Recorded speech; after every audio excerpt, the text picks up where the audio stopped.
Welcome to Simple Conversations with ASG. So tell me, who is Stuart Wood?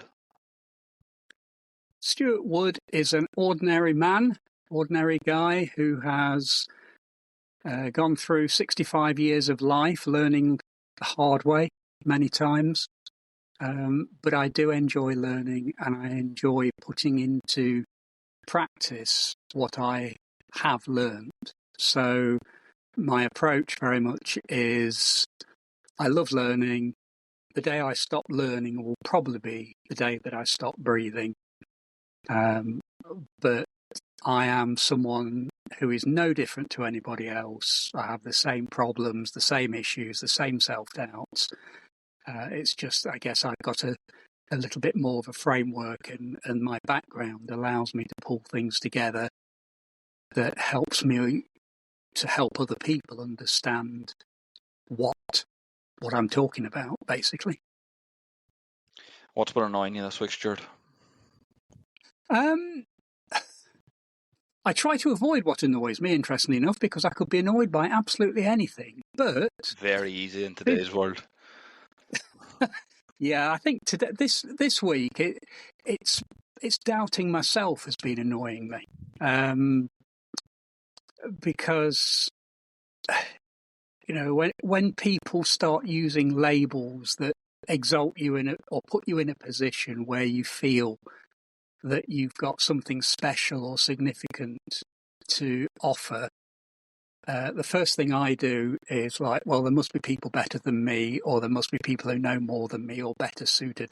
And I find all the excuses for why I can't do something or why something won't happen for me. And this week has been particularly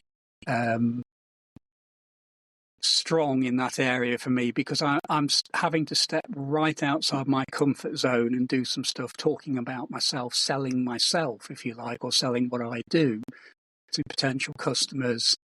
And I'm really glad and I think most people who've worked with me before are glad that I'm a scientist and not a marketeer. Because I would probably, I'm the kind of guy that can go into a deal, shake hands, and end up paying the other people money. So I'm not great at self-sales. I'm not great at marketing. But the flip side of that is that's something that I've battled and has had a significant impact on me through most of my life. So it's something that now, I'm having to take it seriously. I think it makes a difference that I've actually invested quite a lot of money in what I'm going to do. And it would be so easy to just put the money in there and then say, oh, that's it. I put the money in, I'm not going to achieve anything, and then self-sabotage. And that's been kind of annoying me this week more than normal. Wrestling with that whole idea of realizing that I have got something to say, that what I say does help other people. And it's significant. It's got as much significance as many other people. So, not quite in a nutshell, but that's this week's annoyance. Yeah, it's actually quite a coincidence that you mentioned the whole, whenever you're told you've got these skills or you can do something, you automatically start making excuses. Because I wrote my newsletter yesterday to be scheduled for later this week, but it was about a story I had heard of, like, this golfer who he was renowned for being this amazing trash talker, and he officially retired, and they sat down and goes, how'd you do it? Like, how'd you trash talk people so well? Like, it seemed like anything he said to people, they got on their own heads and they were terrible. He said, the only thing I done was I walked up and said, oh, you'll be fine, you're amazing at doing this, you're incredible at this shot, you can't go wrong. And they just get in their own head and make excuses, and by the end of it they talk themselves out of how good they were at doing it. It's so common. Yes. Do you think there is like a thing that plays into that, like why getting complimented or getting a form of reassurance that you are good at something makes you think you're not? Is it just a devil on your shoulder, maybe? I think it's like many things. There are lots of potential reasons. Looking at myself, the reason I kind of doubt myself is I was the youngest of 4 children. My brother was, he was described as genius, but he was a very, very bright guy. And I think when you're following someone like that through the family, when you don't turn in the same kind of level of performance, there is a lot of damage done when you are compared to them. Because I'm not my brother, as it worked out, 40 years on, 25 or 30 years on, when I eventually achieved, what I managed to achieve, a PhD and things, I talked to my brother. And he said, "Oh, well, you did better than me at that." And it was only at that point that I began to see the reality. And I think a lot of us who grow up being compared to a standard, that either something that's totally irrelevant to us, it's something that whether we achieve that standard or not makes no difference to our personal life, that sort of thing continually plays on your mind and puts you in a position where you're always second guessing, thinking automatically, starting point, I'm not good enough. And so when you go into the situation, you're almost putting yourself in the place of, you're already in at least second or third place. Not because that's where other people have put you, but it's where you've put yourself. Yeah, it's setting expectations in your head that you're not really convinced that you can meet. Yes. Yeah, I had learned this a long time ago. I can't remember where I got it from, but this was years and years ago. I kind of put this on of like destroying my concept of expectations. Like if I was going to the gym or anything, I'd go to the gym with people who were stronger than me and way better shape than me. If I was going running, it'd be people who were quicker than me, who could run longer, and I just kind of destroyed all expectations. Like because this week I got 2 different emails. One was from a past guest saying that like they liked the way I hosted and stuff, and the other was from a fan who tried to start their own podcast but struggled with the communication side of it, didn't understand how to do it, and they both asked me how did I do it, and the answer I literally gave back was I'm logging on to my laptop and I'm not really expecting much apart from whenever it hits 1 hour I'm going to hit stop recording. Yes. There's no expectations. Yeah.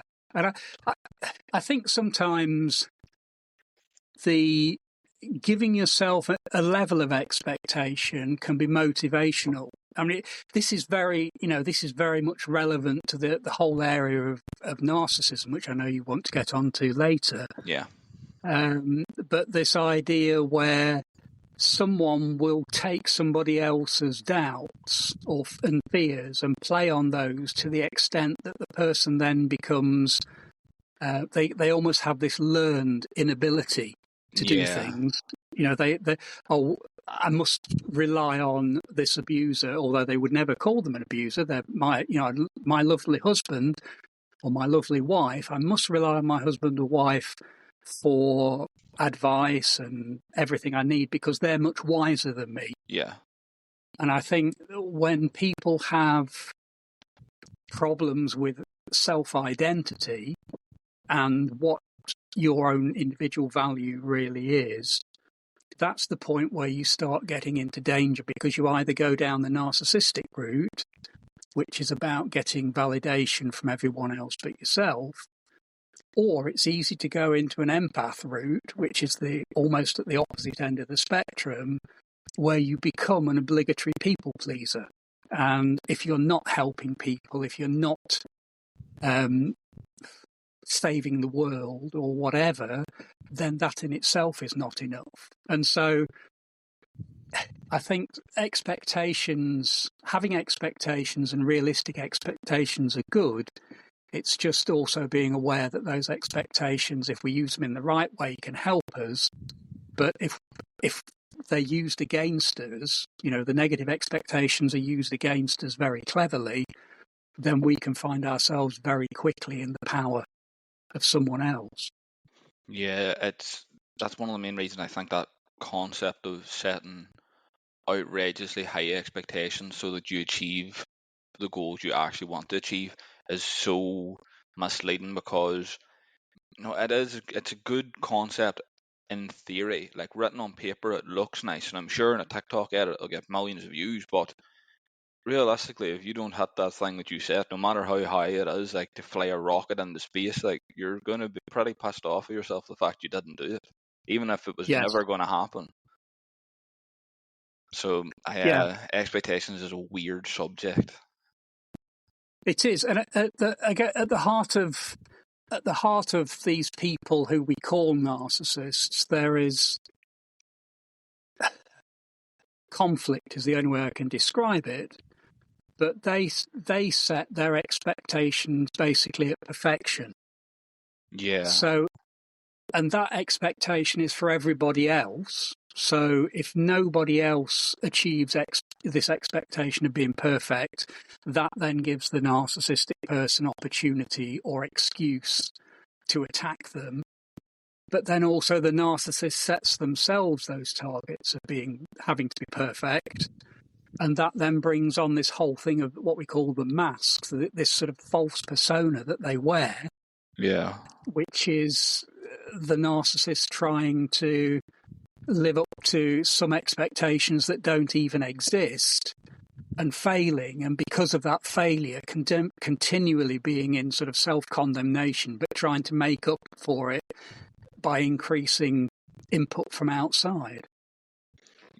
When you say that conflict is a driver in this, do you think it's conflict in the way that they don't think they're where they should be, or conflict in the way of they don't think the world sees them how they think they deserve to be seen?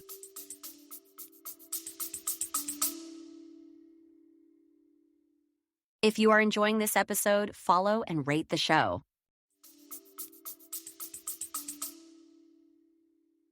I think it's the former which leads to the second point. Mixes in, yeah. Yeah, you've hit it. I think the important thing is that a lot of the narcissists don't see themselves as good enough. Some narcissists, we can all think of them, the high-profile politicians who are very bluff and out there and outgoing and etc.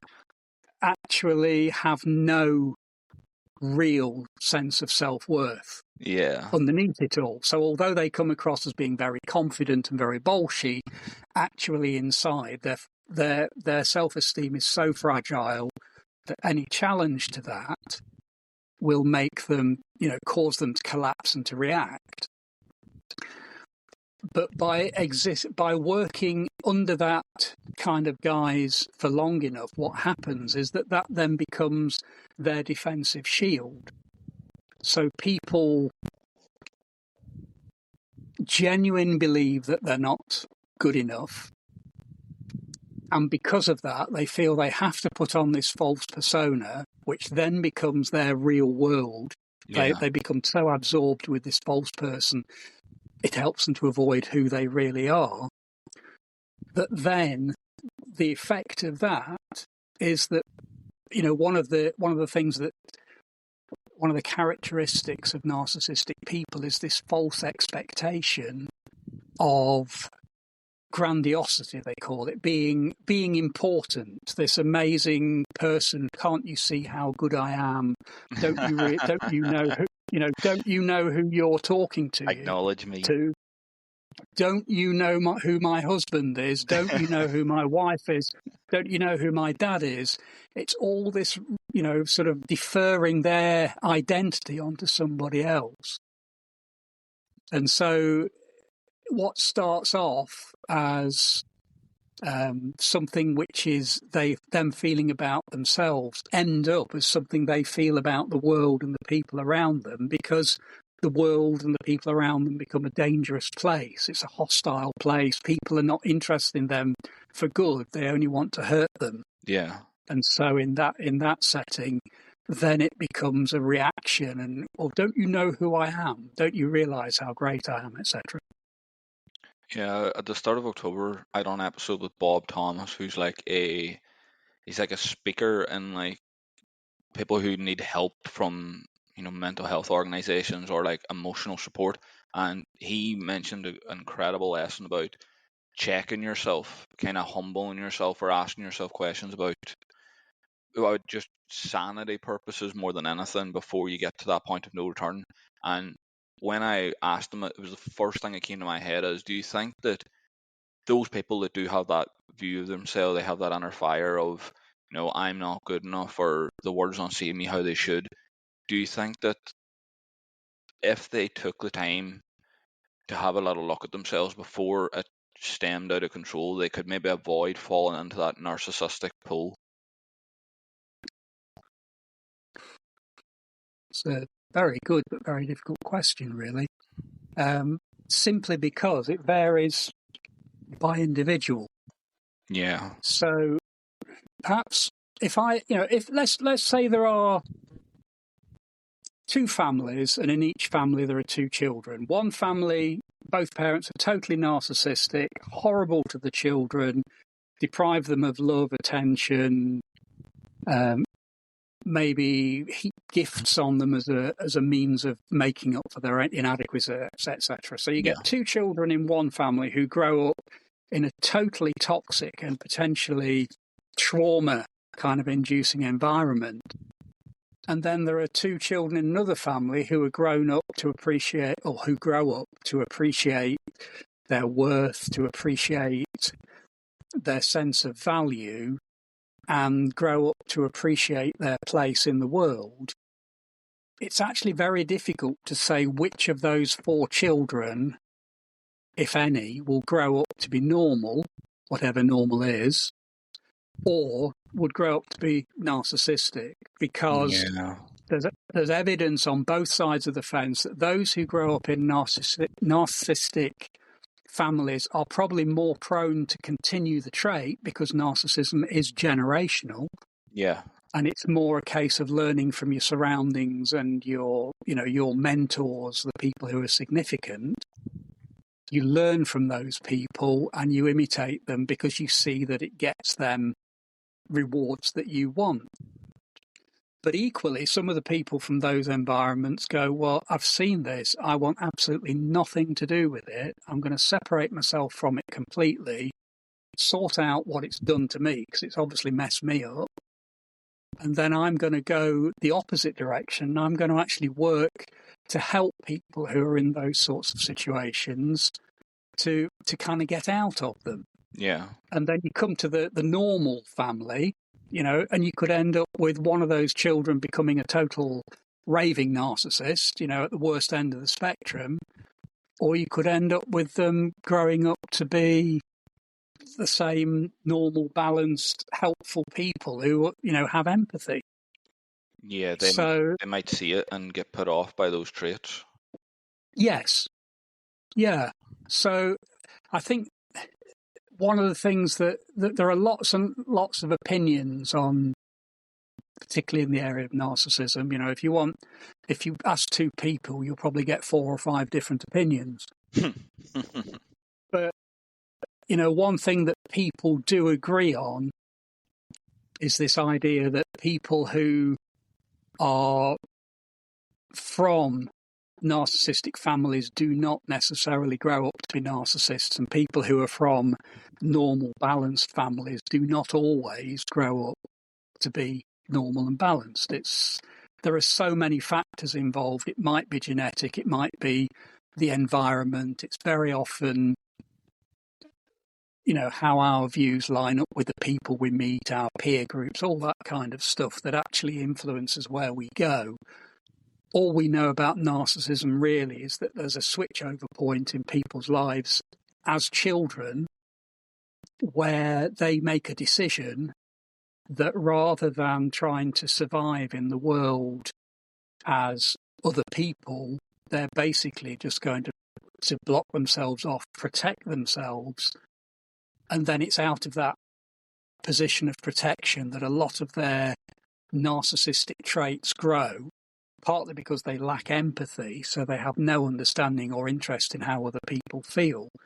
but also a lot of their behaviours are really defence mechanisms that if people get too close, they might see the real them inside, and therefore these sort of narcissistic traits come into play to push people away so that, the other person isn't going to see who the narcissist really is. Yeah, it's like that analogy of the rich kid doesn't always get rich. It Yes. doesn't, just because you're in that environment doesn't mean you'll inherit those traits, or you may inherit them, but because you've seen what they do, you'll get put off by them. Yes. Yeah. Have you heard of main character syndrome? I have to admit, no, I haven't. It's a weird one. I've only really found out about it this year, but it's kind of like people think they're the main character of the movie of the world, kind of think everything works around me. Do you think that's an early sign of narcissism? Maybe not totally there, but it could lead to it.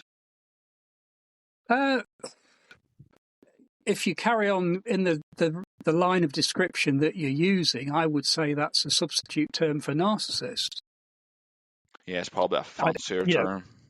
Yeah, I really don't know. But the whole point of the narcissist is that in a stage show or on stage, they are the only person that matters. So if I was a narcissist, literally everybody else and everything else is there in this world solely to serve me. Yeah. That's their baseline belief. That's where a lot of the entitlement and, this expectation of don't you know who I am and all that kind of rubbish. That's where it comes from, because narcissists are incapable of developing healthy relationships with anyone, including themselves. If you think about the narcissistic relationship, it's all about deceit, and that's about deceiving themselves convincingly that they are someone that they're not. That's what they're doing all the time with the way they act out their life. They're trying to avoid people seeing and avoid themselves seeing who they really are. So, with the narcissist playing out that sort of role, they are the main actor, and everybody else is their audience. Yeah. Where things change, I think, or where we begin to draw lines, is the term narcissism is banded around to 10 a penny. It's one of those terms now. You tell me to piss off, and I go, "Oh, he's narcissistic." And that, at the moment, people seem to have this grasp. Narcissism is a generic word. It's a bit like Hoover. Yeah. You know what I mean? The word Hoover is a brand name, but it's become so generic that it now just gets thrown around if you have a Dyson or if you have a Shark or whatever. Not wishing to promote any brands, but if you have one of those, people will still refer to it as the Hoover, certainly from older generations. And I think narcissism or narcissists, people use that as a sort of generic term for anything that's unpleasant. But the real the real defining characteristics of the narcissist are that whereas you might get annoyed or might get selfish, or I might get selfish or annoyed, or I might want my own way, or I might feel entitled to something, those instances are occasionally rear their head. They relate mainly to how we are at the time. If we've had a really tough time, it's a lot easier to feel like that. But at the end of the day, we have empathy. We have this ability to appreciate how our actions impact other people. Yeah. The narcissist is a person who feels all those same things that we do, but they feel it all the time. They feel it in every situation. So if they're going to be a narcissist at home, for example, those traits will, in some way, come out in their work, and vice versa. It's, the thing with a narcissist is that the traits of anger and entitlement and specialness, or however you want to describe it, that they display it consistently in every situation. And actually, they have no concern whatsoever how that attitude of theirs impacts other people. Yeah, people, they have used the term really badly lately because I think it's become muddled up somewhere that they've been exposed to the fact that narcissists can be self-destructive or overly self-obsessed, and then they've just seen anybody overconfident or anyone going through a tough time and down on themselves as a narcissist and banded it off there. Yes. Yeah, and I think that's, as you say so rightly, that's one of the muddying factors. There are so many people who are expressing thoughts and opinions about narcissism and putting labels on people that it's the term is devalued. Make no bones about it. A narcissist will go through the ultimate for a narcissist. If they have to go through to achieve their aims and somebody dies in the process, so be it. That's just collateral damage. Yeah, It's a lot more. It's a more sinister, and these essentially are people who emotionally stop their development very young, 7, 8, 9, 10 years old. And so when you meet the narcissist, what you're meeting is this child, this 7-year-old child who, reacts in the school playground and throws the tantrum, etc., trapped inside an adult body.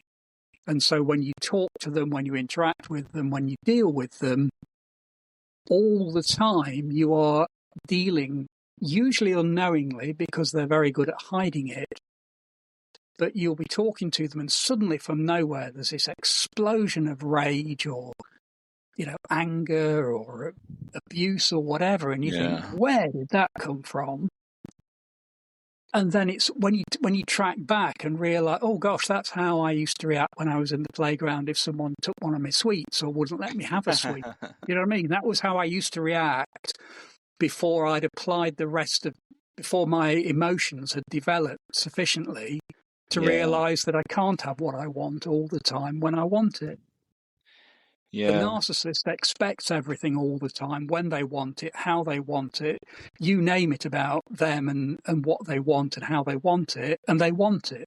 It's almost a driving obsession that makes them highly confrontational, but also it makes them highly toxic in relationships because, relationships by definition are two-sided.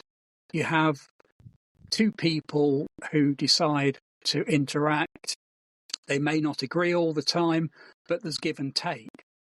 Whereas with a narcissist, there is no give and take. It's all take. It's a one-way flow of favour. It's a one-way flow of energy.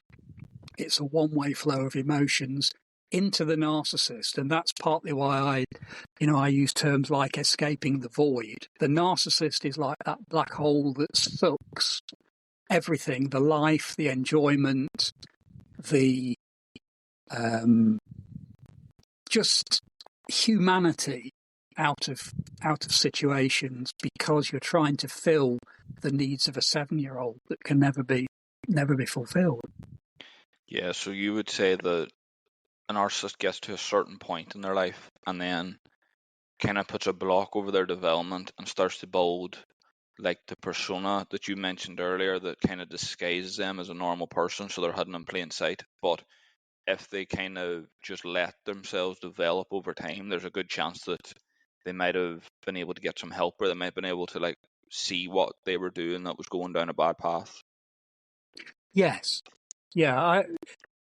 Again, the whole debate, you go on forums like Quora which is one of the favourite forums where people debate things like narcissism.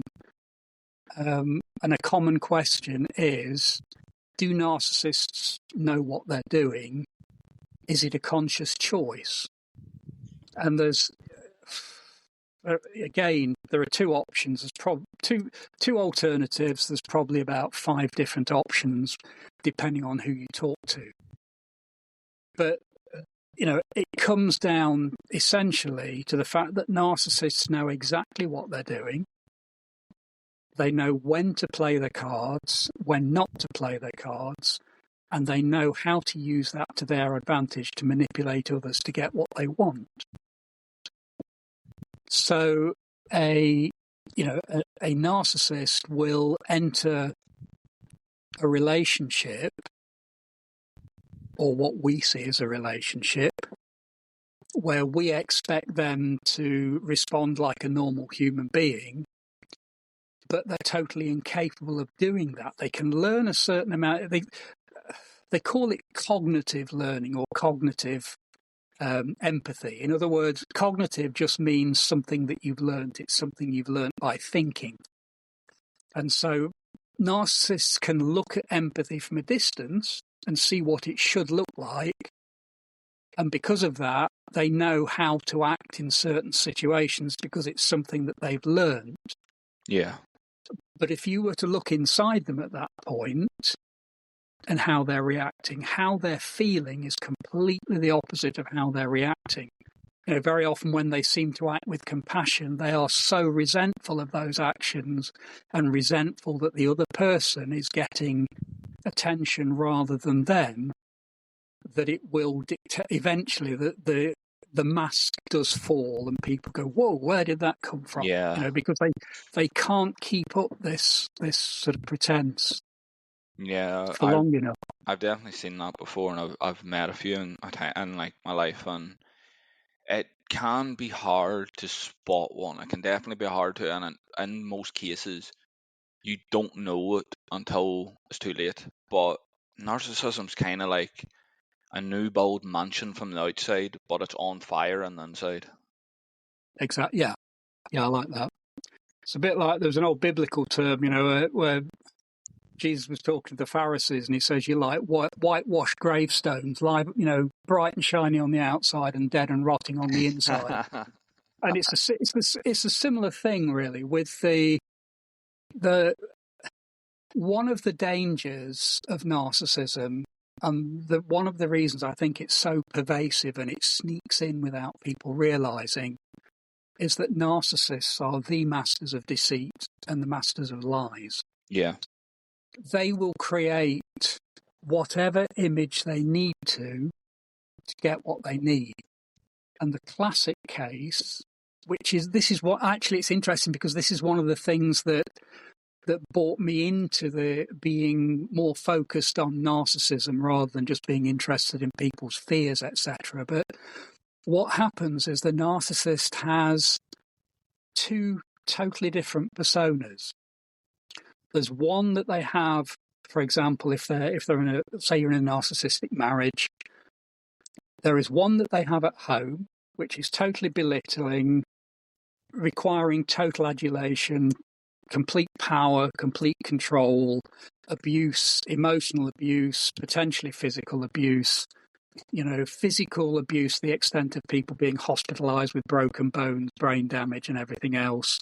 But those people are so scared to actually declare to the medical team what the real cause is. So they say, I was just a bit silly and fell over. When you've got 2 broken legs and a fractured wrist, that rarely happens from tripping over a step. Yeah. You know what I mean?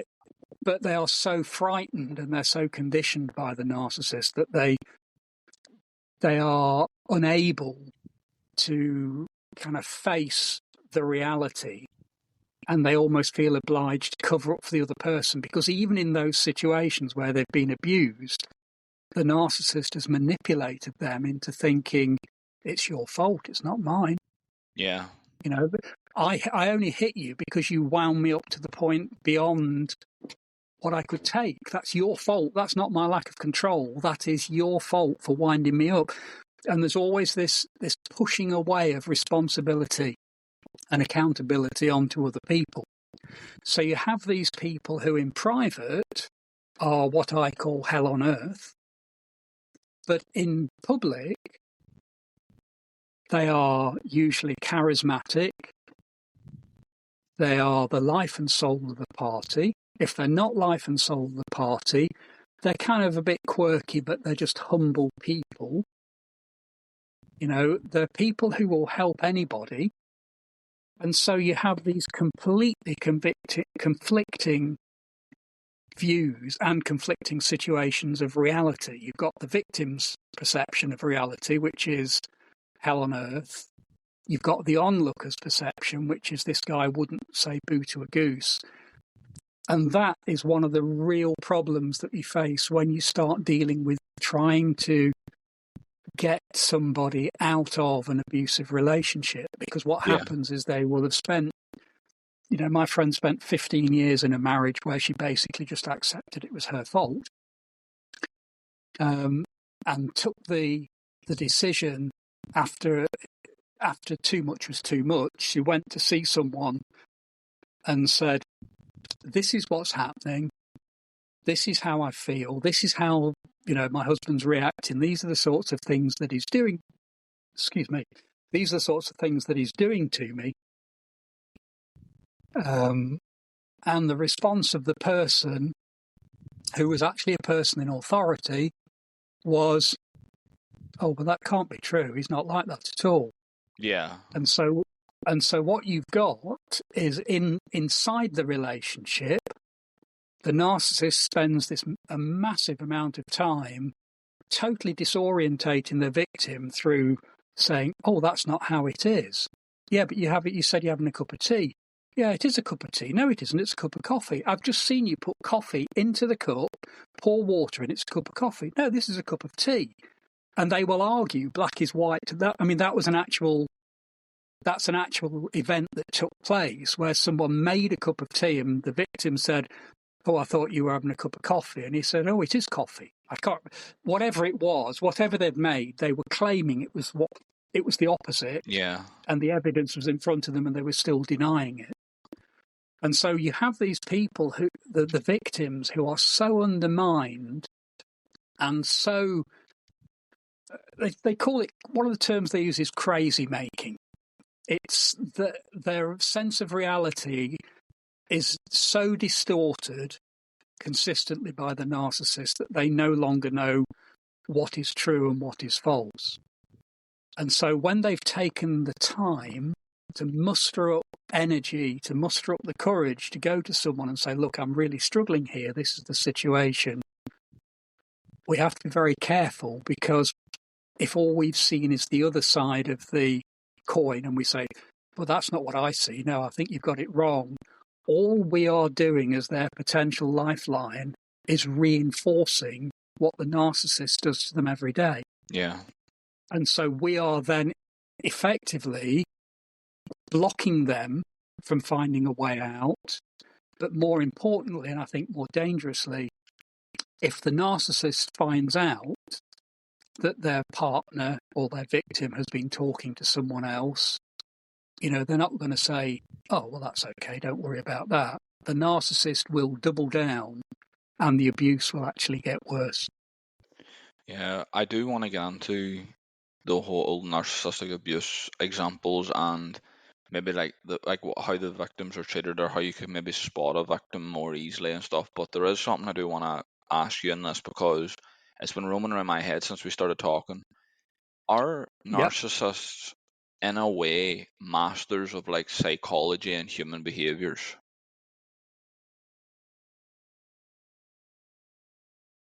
I guess that depends how you define psychology and master, really. They know how to use someone's thoughts against them, kind of. I think, narcissists are masters of manipulation and they are masters of human psychology, but only as it relates to them and their needs. Yeah. So if I was a narcissist and you were my victim, for example, I would spend time, okay, let's just say I'm the narcissist and I was with, my wife. Whilst we were courting, I'd ask lots and lots of questions that would help me to understand about her. Now, in normal courtship, that's fine, but the narcissistic courtship, it's all about intelligence. It's all about finding that intel that can be used against someone later. And so in a narcissistic romance, if you like, the narcissist will come across as being really concerned and wanting to help and doing. It's amazing. They just think so much like we do. It's uncanny. You would never know how uncanny it is. But actually, when you take a step back, you notice that the reason they know why we act like we do is because they've asked us and because we've told them. They then remember that, mirror to us how we want to see them. Yeah. And we then say, wow, this is the person I'm looking for. Yeah. And so all they do is they sort of hold a mirror up in front of ourselves, and we see ourselves in the mirror, or we see them in the mirror, almost as we see this sort of perfect match. And so in that sense, their psychology is, one could argue that the psychology is amazing, but it's a very manipulative, and it's only part of the story. It's all about how those interactions affect them. Yeah. Narcissists will often be very, very good at reading a room, so they will pick out around a room. They are very good at spotting those who are vulnerable, those who are alone, those who would be a threat to them, who would probably call them out. They're very quick at sensing the people that could benefit them most. Yeah. But when it comes down to the nitty-gritty, if you like, the true psychology of what a relationship's about and how interaction happens, they're absolutely clueless, because everything is influenced by this sort of polarization that everything locks into how does it benefit me. Yeah, they're dangerously good at understanding humans. Yes. Yeah, I mean, they talk about, one thing you may have heard when you get into talking about narcissists. I think I mentioned earlier before we started actually, speaking on air, there's this whole thing of jargon, and there's a whole thing of terminology, which I try to avoid as much as possible, or if I use it, I try to explain it, because for me, jargon and terminology, if I'm a psychologist researching narcissism, okay, use that terminology to be understood within your circle. Move outside of that to the real world, and that jargon is nothing more than a means of isolating me from you, of making, if I'm not careful, it's a way of, hey, look, I know all this terminology. I'm obviously superior to you. You bow to my greater knowledge. Knowledge, jargon, it's nectar to the soul of a narcissist in particular. But if you've got people who are in that situation, it doesn't matter how often I talk about gaslighting or future faking or all these terms, it means absolutely nothing. What they want to know is, I'm in a situation I can't explain. How does what I know help me to understand the situation and, to get out, really, or to deal with it in a way that can protect myself and that can protect my family or my children or whatever. So I think the thing, I may have gone off the point a little bit, but I think with this whole thing of jargon, and the thing of people making it more complicated than it really is, it almost puts it out of touch for your average person in the street, who is the person who needs to know about it and who needs to actually find a way of responding and helping themselves or finding help from other people. to deal with that situation and, if possible, get themselves out of it. What are some of the more common forms of narcissistic abuse?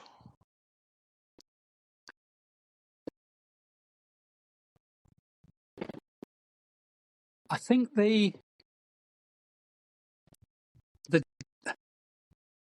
if I say emotional abuse, that for me would sum up the real poison of narcissists. That's the real threat, isn't it?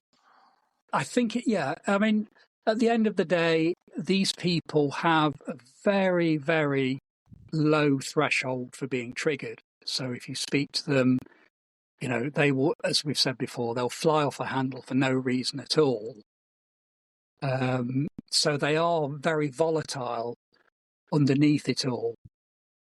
But really, the narcissist is someone who is manipulating other people through screwing about with their emotions. So if I was to say to you, I'll say, if I was to say to my wife, I love you. Yeah. Okay. As a person who is normal in the world, the term love wouldn't just be a feeling. There would be a whole mixture of other things in there that would go behind the word love. It has a much bigger meaning than just one dimension. If a narcissist says to you, I love you, then the problem is you don't even know whether that love is true. It most probably isn't, because they're incapable of loving anyone but themselves. They perhaps feel some kind of attraction, but that attraction is driven by the need to get what they want. So you'll find that narcissists are the world champions at messing with people's emotions, promising things and not delivering. A typical behaviour is, if they're in an awkward situation, is they will transfer what they're doing and how they feel onto somebody else. They call that projection, but basically, for example, this lady, when I was helping her husband was quite violent at home occasionally, and she eventually reacted. She just snapped. It had been going on for so long that she actually snapped and fought back. And within half an hour, he'd phoned the police. There was a police case up against her for battery and assault, that needed to be investigated, etc. Now, obviously, when these things were investigated, thankfully, the police realised the guy was a bit of a troublemaker anyway. So, and it wasn't the first time he'd done this with people. But what you find is that narcissists cannot take a responsibility or accept accountability for anything. And so you will find when the pressure's on, when the heat's on, that they'll then push the blame or redirect things away from themselves towards other people. They're extremely good at taking credit for what you do. So this all comes into their entitlement. They are entitled to all the rewards. Narcissistic boss, you do the work, the narcissistic boss takes the credit. You do the scouting, you do all the grunt work, the research. The narcissistic boss presents the thing as their own, and they get the credit. You go to a narcissistic boss for help, almost certainly at some point it will be turned round, and you will be expected to pay for that help, with blood, oxygen, whatever else it is that you've got in your body. And you will be expected to be eternally thankful to them for the magnificent way in which they've helped you, when in fact all you've wanted them to do is lend you 10p for go to the toilet or whatever. Yeah. So it's this, they're prone to blow things very quickly out of proportion. They tend to have quite a low or a very low threshold for getting very angry. They call it narcissistic rage, and it basically is the adult version of a tantrum. So when they go off on one, if you're lucky, it will simply be screaming, shouting, throwing a few things about. If you're unlucky, it will result in bodily assault or murder. And somewhere in between that, you've got the thing of, the narcissist, rather than expressing their disgust through anger and rage, they internalize that and they just go silent, and they do what they call ghosting, which is then they'll go quiet for a week, 2 weeks, maybe only a day or two, but it can go into months of not communicating at all with their spouse, because that's their way of expressing that rage and that disgust that you've dared to challenge them. So, entitlement, I need it all, I deserve it all, I must have it all, typically narcissistic. The whole materialistic power, what is it? There's a guy, I think it was Simon Sinek, I shouldn't quote really because I can't remember who it is, but there was one guy who talks about, the narcissist loving status, sex, and stuff. Yeah. So narcissists are really big on telling people repeatedly about their importance, about showing off their latest car, watch, wife, house, whatever, about displaying material wealth and material possessions, that kind of thing. It's all these things, anything really that they can get that gets them praise and adoration, adulation, recognition, even qualifications. They're a great one for narcissists. It's don't you realise I'm higher qualified for you, therefore what I say matters, and I know more than you. You know what I mean? Anything like that, the one-upmanship continuously, remembering this is a trait that people demonstrate on a repeated fashion, not just with one person, but it will spill over and they'll deal with everybody in the same way eventually. What have we got else? Entitlement. Expecting praise without earning it. That's another one. They call that grandiosity. They have this amazing thing coming back again to don't you know who I am? It's that thing that I'm all important. And you need to worship me for who I am. Yeah. Have you ever done anything to deserve that? Well, no, not really. But that doesn't matter because you really know who I am. And it comes back to that, that intense sense of self-importance. And obviously all of those behaviours then have, all those opinions and traits have spin-offs in the behaviours that these people they demonstrate. elsewhere. So a classic one in the office is if you're in an office at work and it's an open plan office, for example, the narcissist, and what I don't want to do is have people queuing up with baseball bats just because I'm talking about My the trade. emails are going to be on fire this week.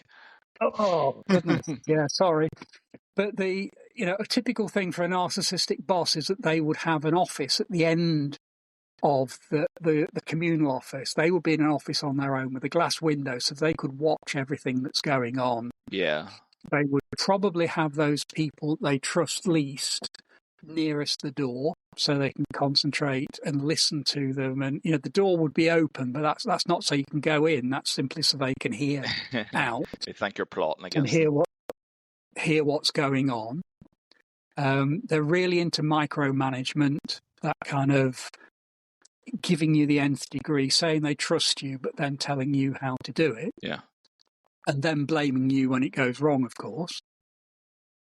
So, but also within an office, you'll find if you've got narcissistic leaders that the office tends to be quite divided, or it can be absolutely united. United in the sense that nobody says anything, nobody discusses business between each other, nobody discusses anything about personal life.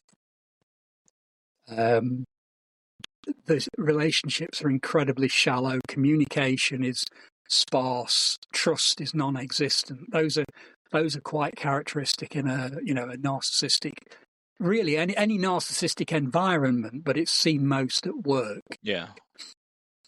But also you get these cliques. What I find most telling in narcissistic environments is rather than having people working together, people are in little, they call them in business, they call them silos, but it's basically individual little groups that link.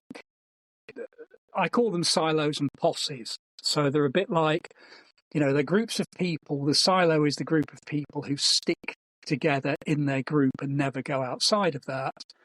But the posse is when the people gang together to support the narcissist and destroy an attacker, which can simply be someone else in the office who refuses to get involved in those office politics. So there are, I think, if you think of human relationships as involving clear communication, a relationship that has depth to it, and also encompassed within that relationship is a level of trust that enables people to be open and honest. Wherever you put a narcissist, that each one of those pillars of communication, relationship, and trust will be undermined and will probably be pretty much non-existent around where the narcissist is. Yeah, one of the things that really excited me about this conversation is I think anybody who listened to those examples of abuse or listen to your description of how they act, they know someone they follow on social media that matches the exact description. Yep. There are thousands of them. Yeah, and that, I think one of the concerns is that the pretty much unrestricted access to technology, particularly to things like social media, is promoting the spread of narcissistic behaviour. And that, what I'm definitely not saying is that social media is bad, the internet is bad, No. or social media is good and the internet is good. There's elements of both good and bad within social media and the internet. What social media does is it gives narcissists a voice. They can hide behind a false persona. They can actually hide behind a persona that's absolutely nothing to do with them at all. They can have a false identity on there. Yeah, reinvent themselves. They can cause trouble, which they love. They can cause chaos, which they love. They can, they can promote all kinds of conspiracy theories, which is brilliant because it gets them clicks and likes and attention. Remember these people, although they're 7-year-olds, most of the time they are also 2-year-olds who will get attention no matter how they need it. Yeah. So good or bad attention is both giving them attention, and they feel that they benefit from that. So a lot of people will run into conflict with a narcissist thinking, I'm going to tell you, when in fact that's the worst thing you can do, because they'll just sit there and lap it up, because whilst you're losing your head and getting, really going off on one at them, they're just lapping up the attention and also the ammunition you're giving them for later that they can then use against you and use to garner this sort of thing of getting what they need is what we call supply. It's providing them with this sense of identity and this sense of purpose.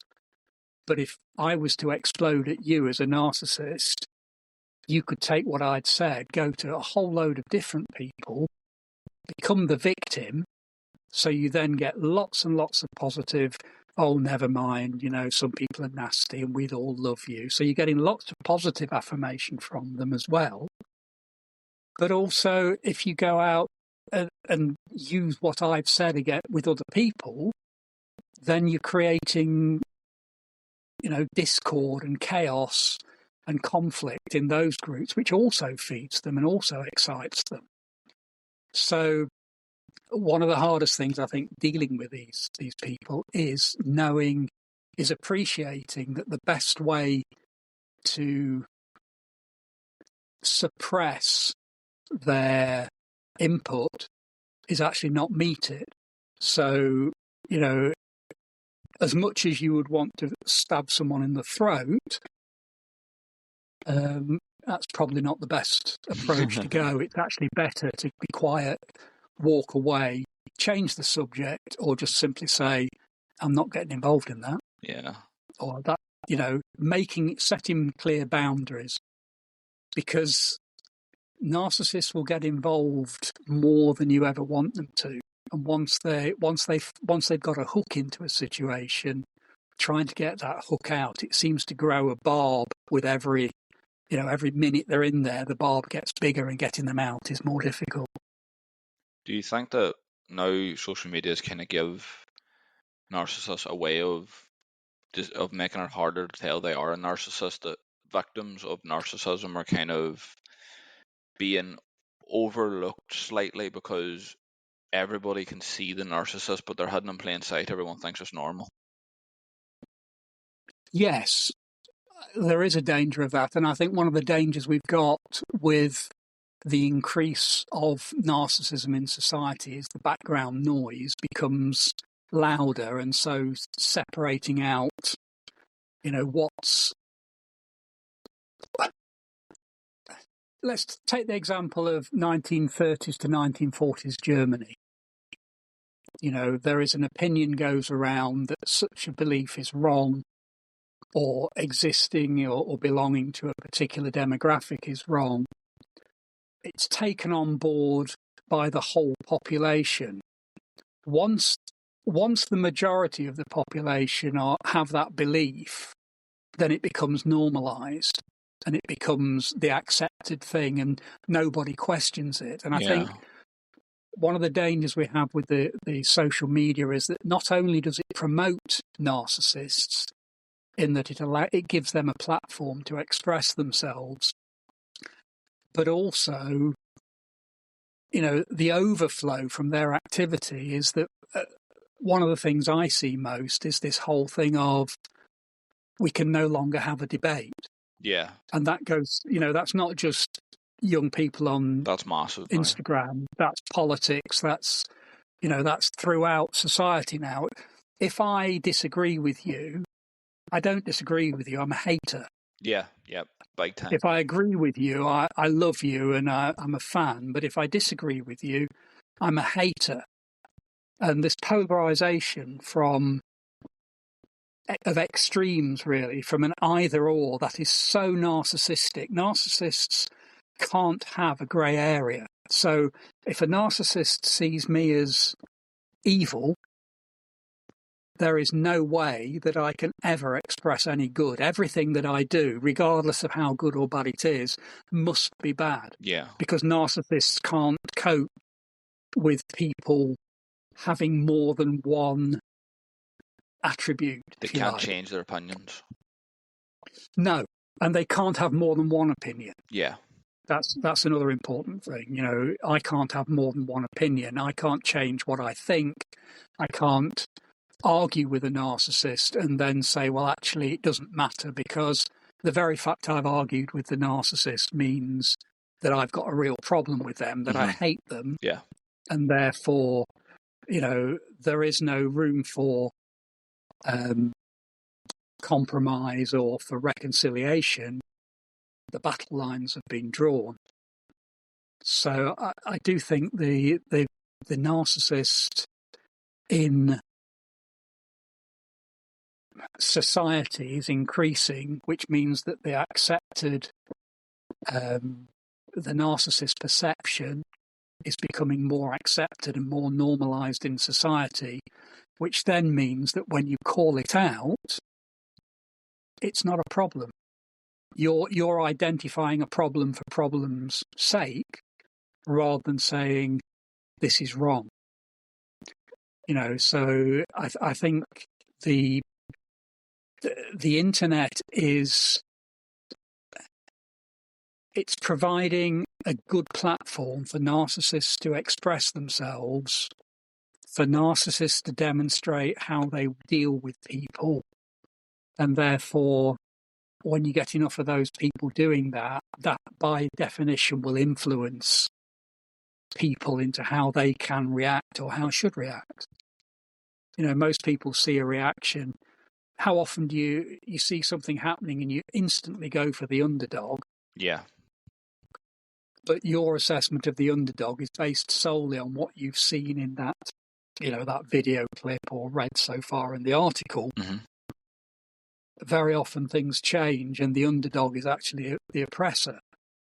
But people are not that critical, I think, with on things like social media. They see these situations which become polarizing, and all that, you know, that personifies what narcissism does. It polarizes, it separates, it doesn't unite. The only time narcissists love teams is when they can be in the team or they can be team leader and they can blame the inadequacy of the team on the other members. Yeah. So, you know, teamwork to them is about assigning blame to other individuals and getting it off their own shoulders. When you see celebrities, are you know, maybe subconsciously sometimes seeing narcissistic traits in them? Yeah, I do.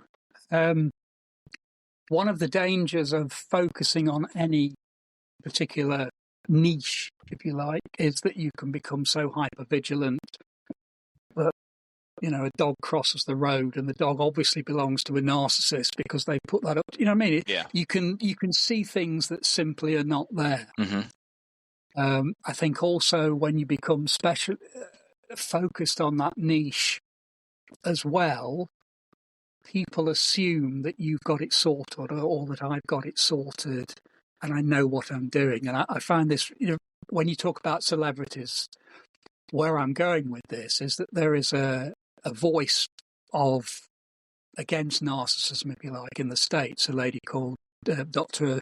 Ramani Devasula, or Dr. Ramani, she calls herself. And she lives in Los Angeles.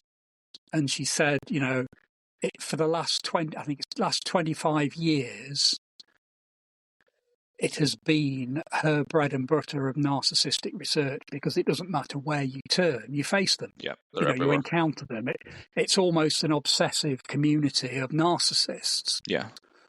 And so I think looking at some celebrities, again, it's difficult to tell, but I think when you see people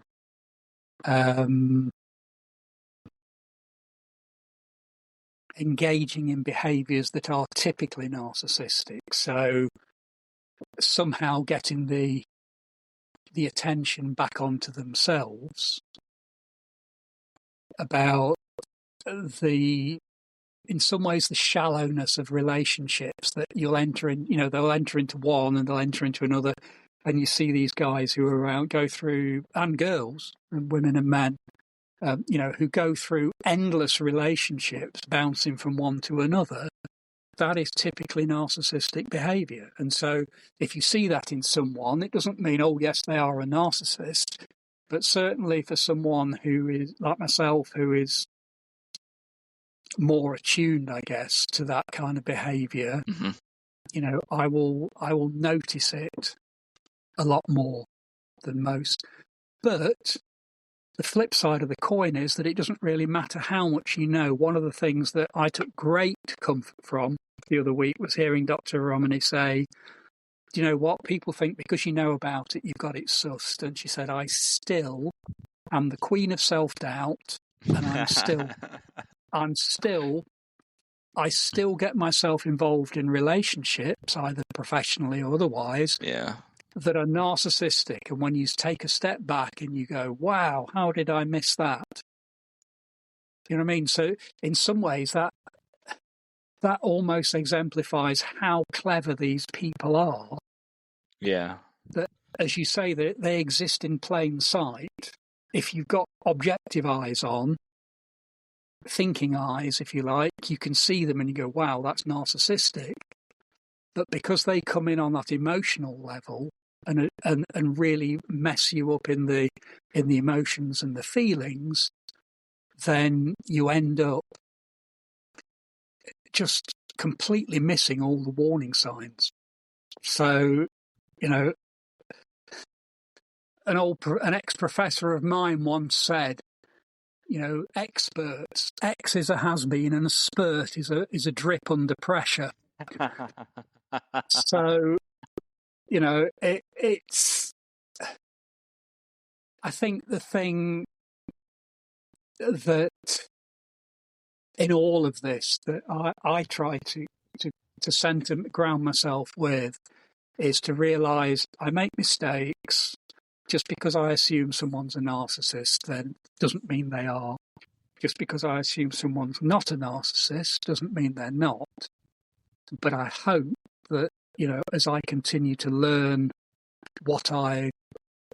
new stuff and learn more about myself, but also learn more about identifying it, that I'll make less mistakes. But to say I'll never make a mistake is in itself purely narcissistic, because narcissists can't make mistakes. Being human, humans make mistakes, and hopefully we learn from them. I would consider narcissism as a form of disease. It might not be by definition a disease, but definitely whenever you see it in today's world, it could be disguised as one. But do you think there's a way that these people with narcissistic tendencies, or maybe they have fully coded themselves in this persona, is there a way they can be cured?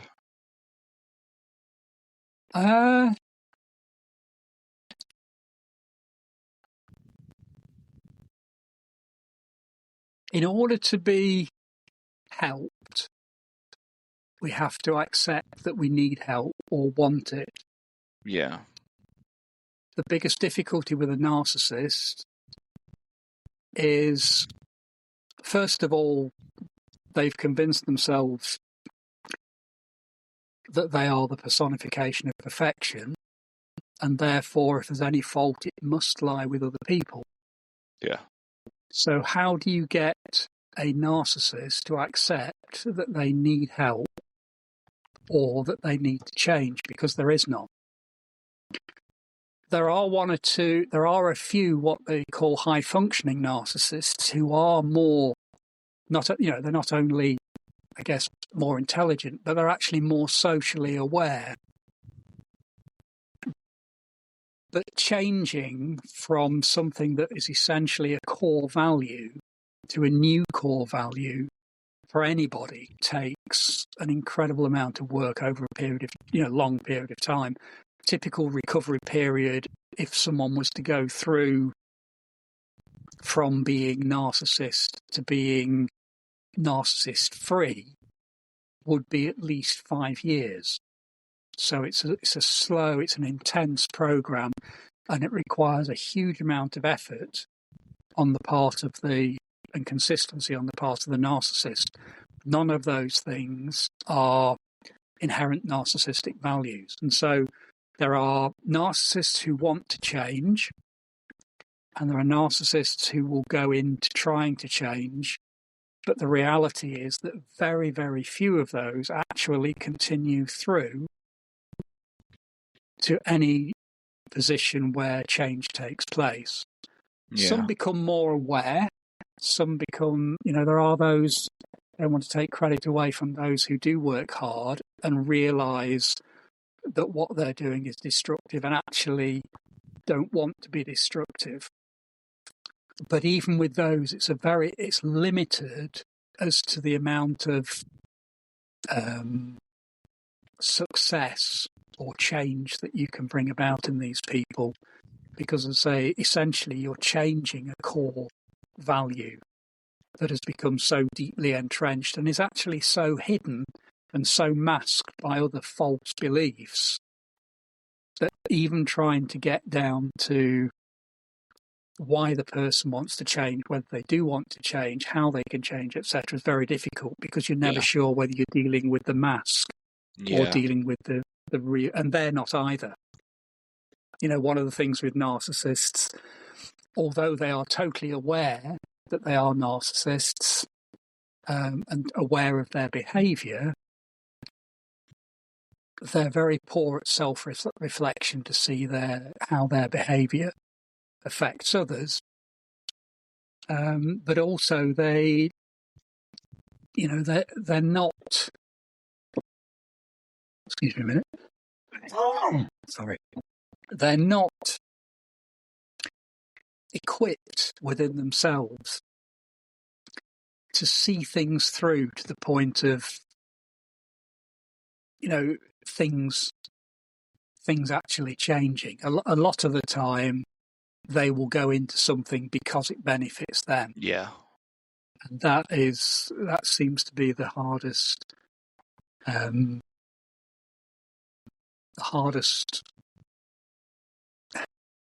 proof to obtain is of people who've genuinely come out of this and who've succeeded in changing. So I'm literally just about to start reading a book about a guy he's actually, interestingly enough, he's a psychologist. He is based in the States, but he's dealt a lot with narcissistic people. With his particular speciality is within the sphere of church leadership. There is a chapter where he specifically addresses how narcissists can be helped. So I'll be very, very interested to read that. I just haven't got there yet.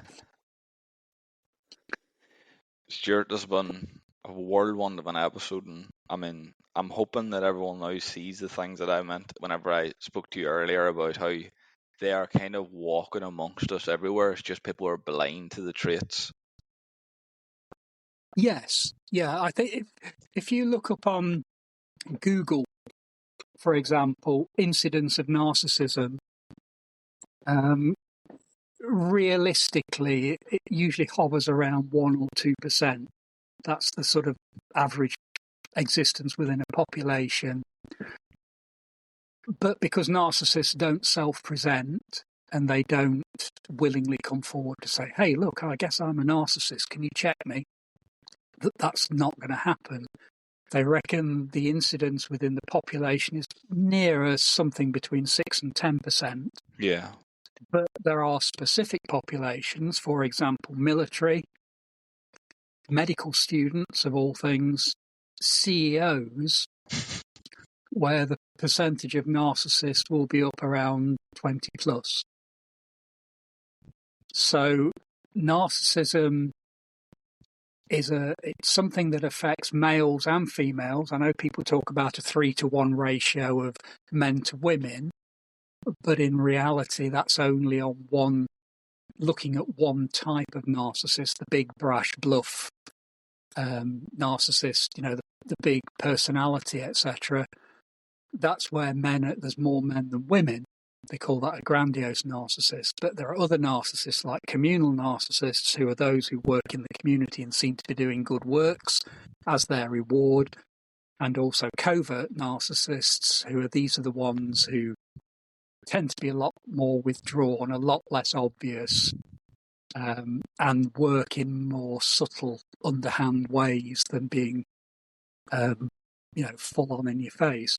The difference between male and females in the non-grandiose groups is there isn't any, basically.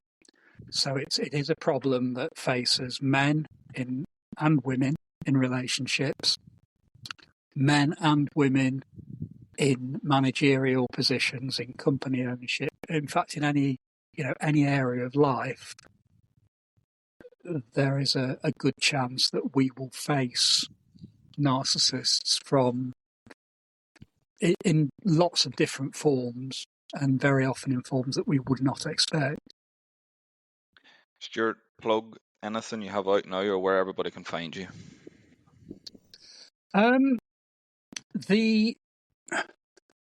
the plug, I guess the plug, it's all going to be backwards now, look. They're So not I going to can't see it read anyway. There's no video.